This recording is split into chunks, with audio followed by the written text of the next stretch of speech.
இந்திய எங்க மேல திணிக்காதீங்க. எங்களுக்கு தாய்மொழியான தமிழும் உலகத்தோட தொடர்புகள் ஆங்கிலமும் போதும். தேவைப்பட்டா இந்தி என்ன கிரேக்கம் லத்தீன் மொழிகளை கூட அறிவியல் தொழில்நுட்பம் மூலமாக கத்துக்க போறோம்.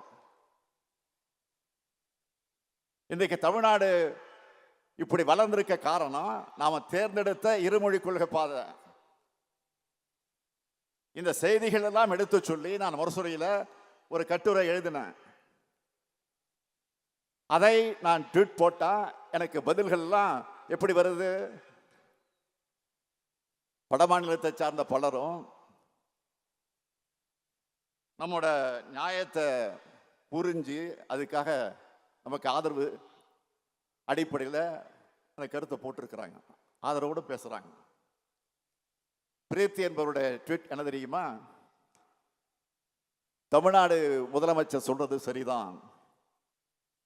அவைன் என்பவர் மொழியை பேசவோ புரிஞ்சிக்கவோ முடியல, இந்தி திணிப்பை தடுங்கன்னு எழுதியிருக்கிறார். இப்படி ஏராளமான பேர்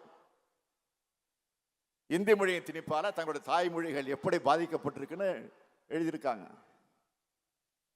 இப்படி எல்லாத்துக்கும் முன்னோடியாகவும் எல்லாருக்கும் வழிகாட்டியாகவும் இருக்கிறது தான் நம்முடைய தமிழ்நாடு.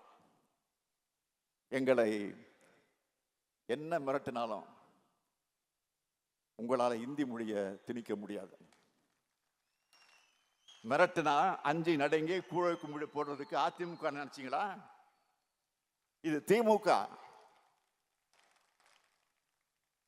மிரட்டினா அடங்கி போறவங்க இல்ல, அடக்க நினைக்கிறவங்கள அடங்கி போக வைக்கிறவங்க நாங்க.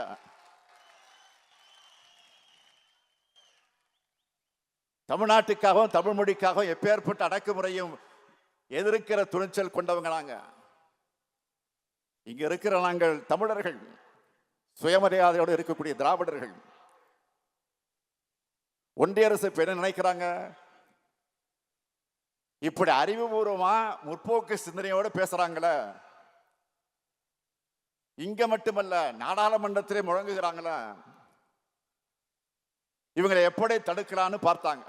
அதுக்காகத்தான் இப்போ தொகுதி மறுசீரமைப்பு கொண்டு வர போறாங்க.